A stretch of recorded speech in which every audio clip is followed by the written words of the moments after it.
Good morning. I am Adrienne Summerlot, your Children's Ministry Coordinator. Thank you for joining us this morning, wherever you are coming from, whether you are joining us online.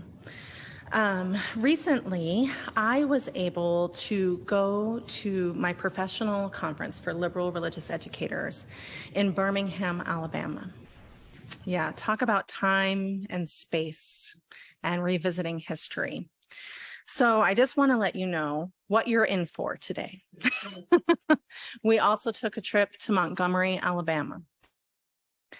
I want you to be aware of how you feel things, where you're feeling things. Are you in your head?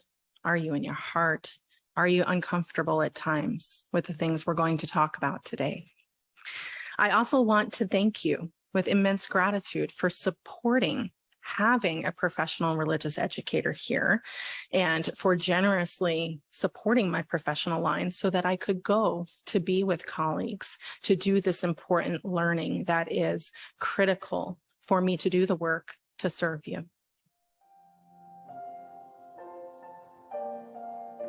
Hi, my name is Leslie Reuter, and I'd like to share a few words with you. We often think of racism as a systemic problem, as a political problem, as a social problem, and it is most definitely all of those things. But there is another aspect of racism that we may not often consider. That is the racism that lives inside of us. Just as we need to fight systemic racism in our institutions, we need to fight the internal racism in our own hearts and minds. Psychologists have done a plethora of studies that clearly show that white people, and even Black people, harbor deep-seated racist attitudes, even when they are actively trying to not be racist. The necessity of this inner work is particularly evident when we think about our UU values. We are called to pursue justice, equity, and compassion, and affirm the inherent worth and dignity of every person. We cannot truly live up to these ideals when racism lives in our hearts. And I know that there is racism in my heart. I know that I perpetuate racist stereotypes knowingly and unknowingly, even with some of the very words and phrases I say, because I haven't explored their shameful historical roots. I have deeply rooted unconscious bias that I don't even realize is there. I benefit from white privilege every day in a million small ways that I usually don't even think about. I know that in the split second when I first see someone, my immediate reaction to them differs depending on the color of their skin. Racism is literally inside my own mind, my own heart, insidiously affecting me and everyone I interact with. We must try to root out racism in the world, but simultaneously also in ourselves. But we don't have to do it alone. I don't have to do it alone.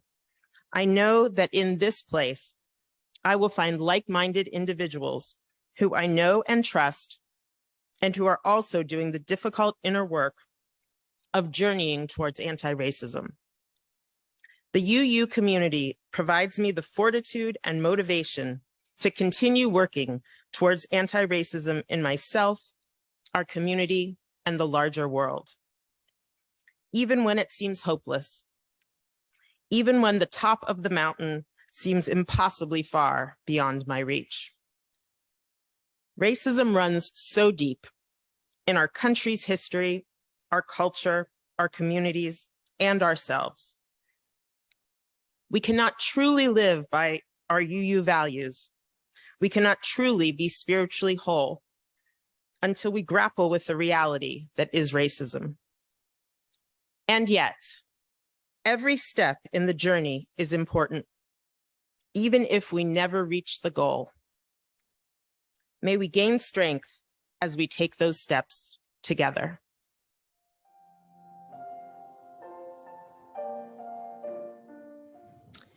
In his book, Everyday Holiness, Alan Marinus tells us that each act of generosity works to pry open the heart a little, like clearing a blocked stream, one pebble at a time. The flow of spontaneity is then freed to follow. It may seem strange to practice generosity in order to do work on your own heart.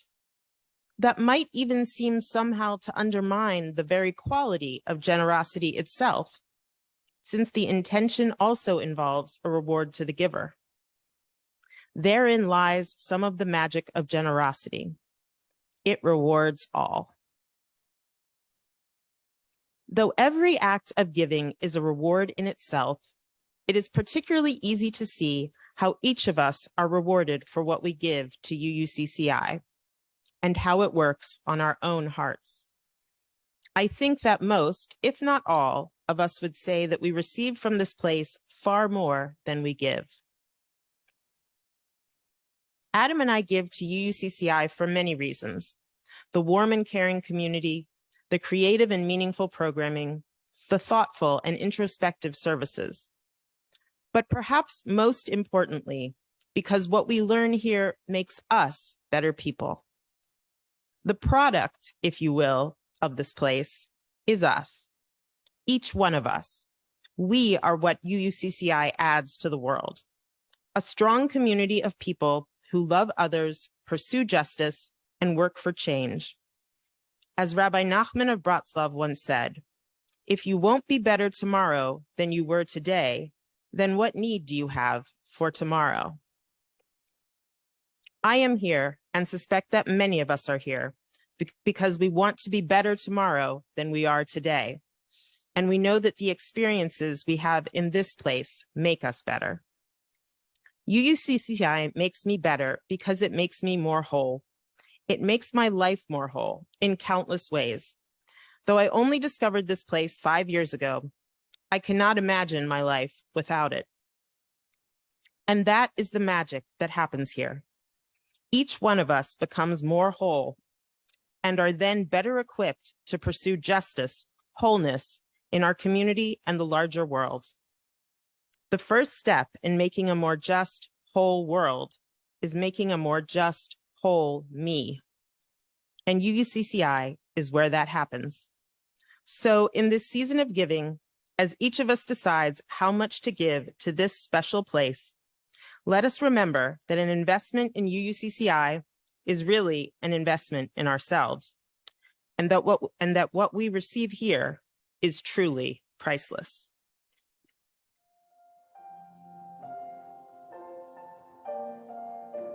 Hello, I'm Adam Reuter, and the reading today is Marginal Wisdom by Leslie Takahashi Morris.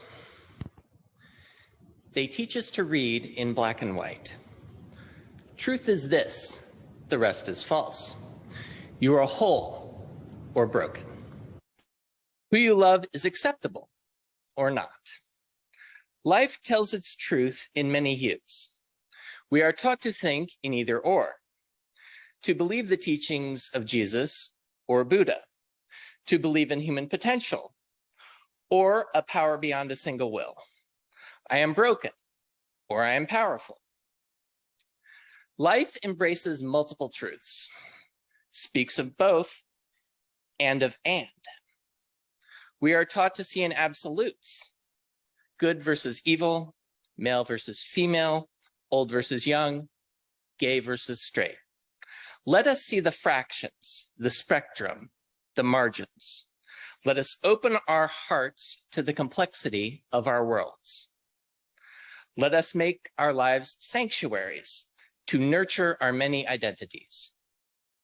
The day is coming when all will know that the rainbow world is more gorgeous than monochrome, that a river of identities can ebb and flow over the static, stubborn rocks in its course, that the margins hold the center.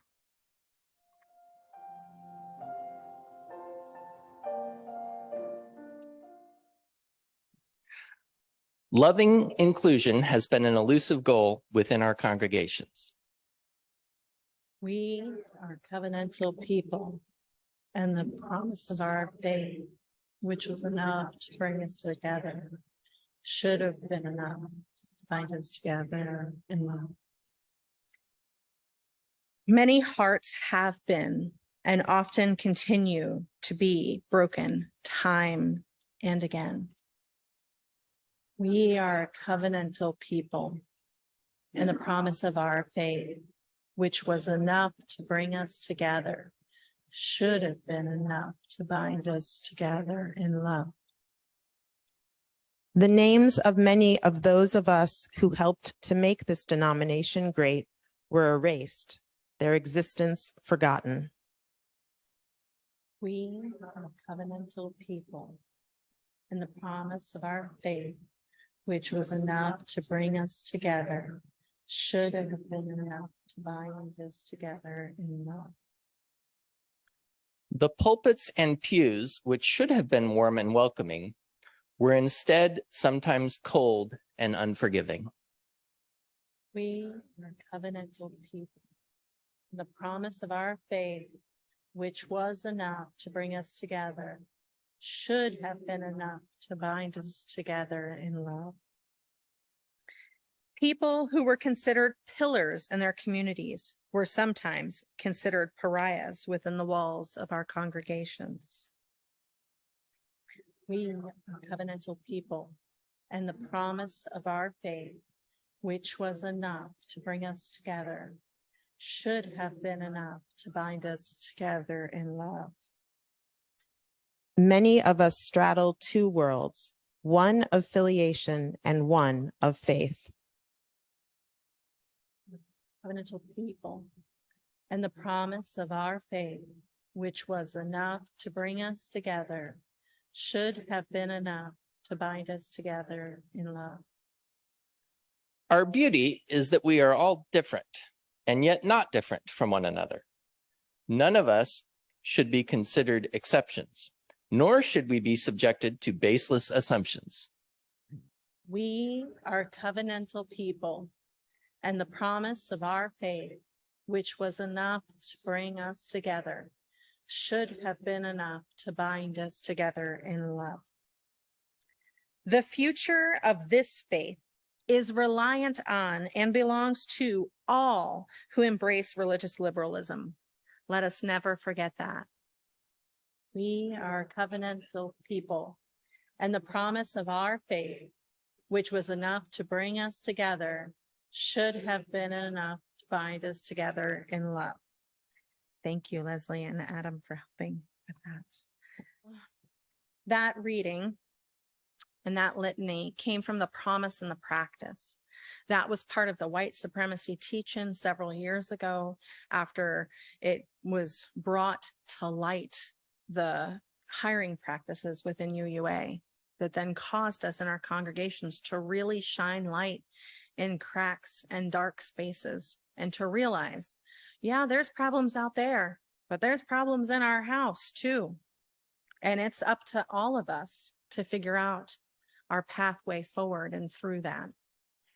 So while I was at my conference, I had wonderful ministry with Dr. Paula Cole-Jones and Reverend Denise Graves. And the two of them imparted some wisdom upon me. I know, like many of you, I'm growing and learning to introduce myself as Adrienne Summerlot, and my pronouns are she, her, and they taught me two new ones, us and we. And I really like that because, yes, I am my own person, but I'm part of us. You're part of us. I'm part of this bigger, imaginable we. And maybe I should hold that more front and center as I continue. So if you'll join me in a little bit of a centering before our centering hymn. You don't have to stand up. Settle in a little bit. Okay. As Unitarian Universalists, we sometimes get stuck in our heads. I want you to take with one hand and put your hand on your temple. With your other hand, I want you to find your pulse, whether that's on your wrist or here. I hope everyone's alive. Okay. All right.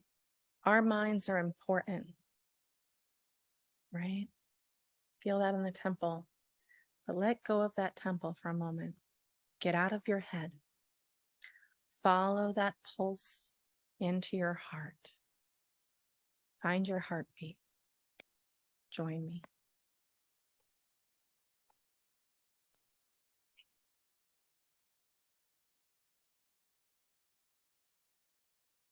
You pat your heartbeat with me. Breathe in and out.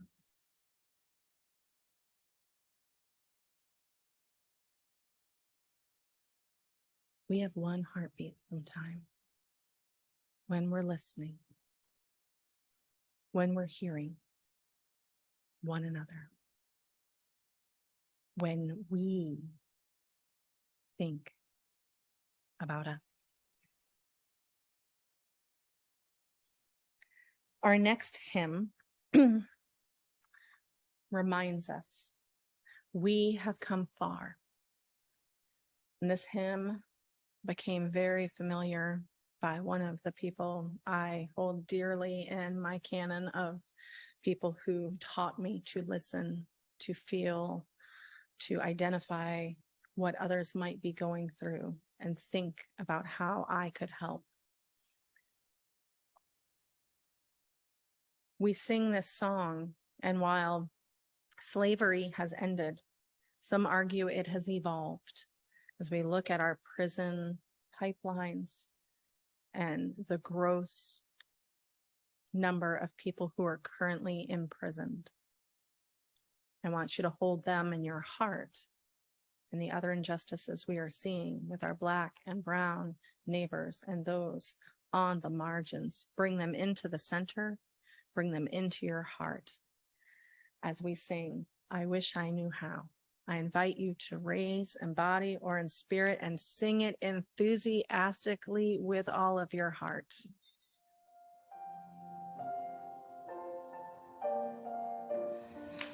Let me tell you a little bit about my time in Birmingham and then Montgomery. So our first full day of our conference, we went to the Living Legacy Museum, part of the Equal Justice Initiative in Montgomery, Alabama.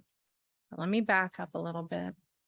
One of the things that I'm so blessed with in doing this anti-racist, anti-oppression, multicultural work I've been called to do is that I am held in a community of love and care. We did not just hop on the bus and go.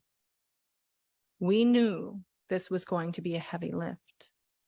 We knew that we, as mostly white people, were going to feel uncomfortable, that we were going to have to sit with the gravity of the situation, of history, of ugliness in front of us. And they held us in love and care. In the night before, we had worship, we had service to bring us to this moment. One of the first things we did was we walked through ocean sounds and were experiencing the transatlantic slave trade. We went through a literal timeline through the museum. And there was a lot of us, several hundred of us. So I had to walk very slow. I had to stop. The busyness wasn't an excuse to run away from what was right in front of me. And I spent more time in that part of the museum than I probably would have. And I am grateful. As I continued to weave through, I couldn't help but ignore the history that our faith grew out of the Boston area, where the slave trade benefited people like me, financed churches, places like that, upon the slave trade. And before we went, they gave us this card. There's about 200 of us. They gave us each a card, and on the front it said, "The evidence of each life is our opportunity to do justice and live compassionately." I'm glad I had this card in my hand. I came back to it like a touchstone throughout my time. When I got to this part of the exhibit, those are not spices. That is not a spice rack. Those are jars of soil from some of the known lynching sites. It's always challenging when we come back and want to share our experiences because I can't quite share it all with you. I can't bring it back to you in the monumental way I experienced it. For scope, these are the size of those large pickle jars. They go from floor to ceiling on a wall bigger than the one behind me. It goes around to the other side. They have names, places, dates. It's just a fraction of what we know and what they've collected. I was there for a while, reading all of the names. Many said unnamed. And one of my beloved colleagues came up to me, and we checked in on each other. How are we feeling? And I said, I'm frustrated. They gave me this name on the other side of this card and a little bit of their story. Robert Lewis, age 28, bus driver at the Port Jervis Hotel, who was lynched at Port Jervis, New York on June 2nd, 1892. And I want to know more of his story. And I can't find him. There's so many names. And she was experiencing the same thing. And we had that moment together. Well, isn't that the point? The point is it's trying to find a needle in a haystack. In this history, that while I did not have a direct hand in, is in the soil I garden with, is in the soil our schools, our churches are built on. And we sat there together, reading more names and just holding them with care that they deserved for just a minute.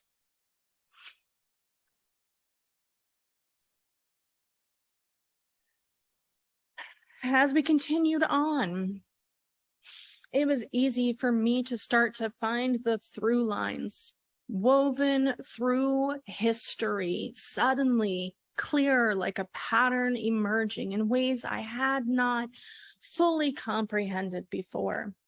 Education, as you might imagine, is a cause dear and near to my heart. Thinking about how they were denied education. Then, when they built their own schools, they were burned to the ground.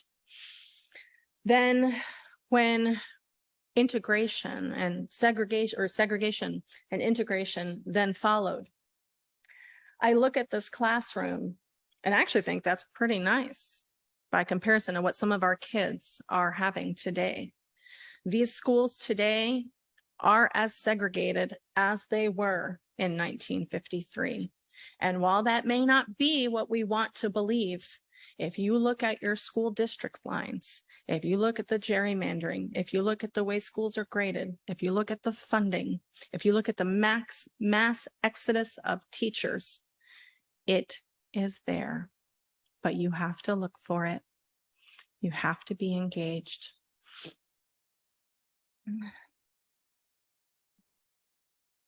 Maybe. All right. So the next through line. The next through line I saw was in voting. Oh, I know you all care about voting, and I'm not going to get up here and politicalize anything, but it's a core value we share as Unitarian Universalists to have a democratic voice. And we need to remember that it is a privilege and an honor to exercise that right to vote. I know we have elections coming up. And I want to bring you back to a tiny moment in time. I'm going to give you 3 minutes. One of the things I did was walked into polling replica booths. There were 3 different polling literacy tests there. I've put one in your order of service. And there was a giant jar full of jelly beans. And one of the questions on the test was, how many jelly beans are in this jar? So I'm going to invite you to look at this questionnaire in your order of service. For those of you joining online at home, I think I've sent it to someone so they can put it in the chat. I want you to sit with this for 3 minutes and see how well you do, and if you would have passed this test, and if you would be able to exercise your right to vote at the next election. All right. Anybody have any brave words to share about that polling literacy test? I don't know about you, I felt a lot of feelings when I read those questions. Disappointment, anger. Anyone else have any other words to shout out?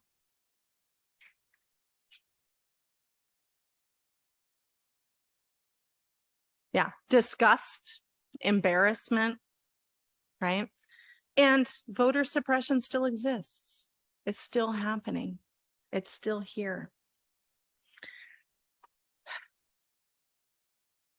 Oh, Marty, can I have the next slide, please? Okay, I know we're running over on time, but if you'll bear with me for just a few more minutes, I promise we'll get there. 16th Street Baptist Church was a 15-minute walk from where I was staying. So I skipped lunch one day because I can eat lunch anytime. I don't have a chance to revisit time and space of both incredible moral courage and place of tragedy. Marty, can you advance? Right across from 16th Street Baptist Church is a park. The park honors the living legacy of all that happened. As I was in the park, it hit me. Dr. King was here. The Children's Crusade was here. 1,000 kids came out of schools for the day. 600 ended up in jail. That turning point in our time when children were being arrested. And one of the reasons we focus so heavily on this music today, Louise, thank you for partnering with me, was how important the music was, is, and will be to keep moving us forward. Like the churches that allow us to organize, to find our support with each other, then, now, and in the emerging future. We have to see and hear each other. We have to take care of one another. We have to wrestle with hard things. And when we do, we sing together. We heal together. We dig deeper together. We hear our voices as one voice.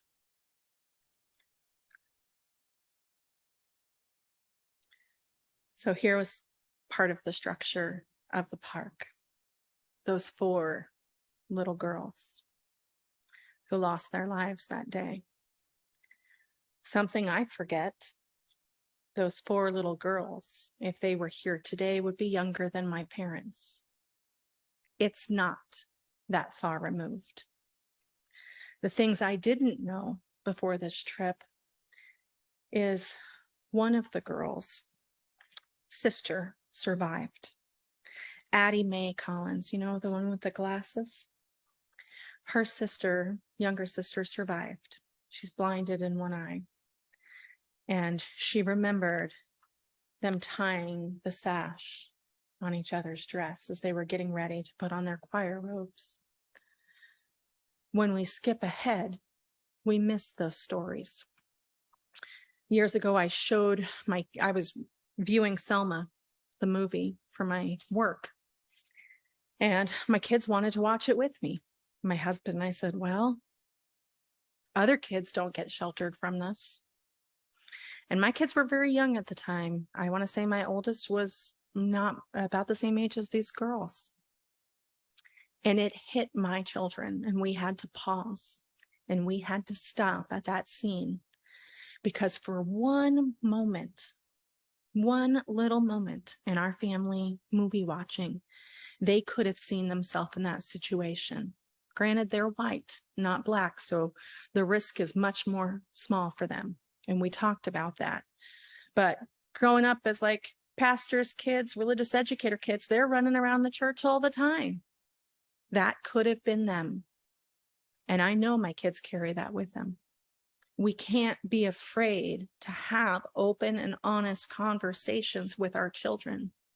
We can't be afraid to revisit history with our new life experiences that we have as we grow and evolve, because it's painful, because it's hard, because it's easier to look the other way.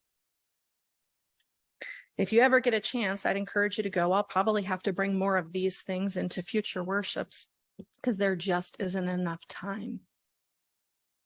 And yet, we must make the time. We must revisit these stories and engage with them.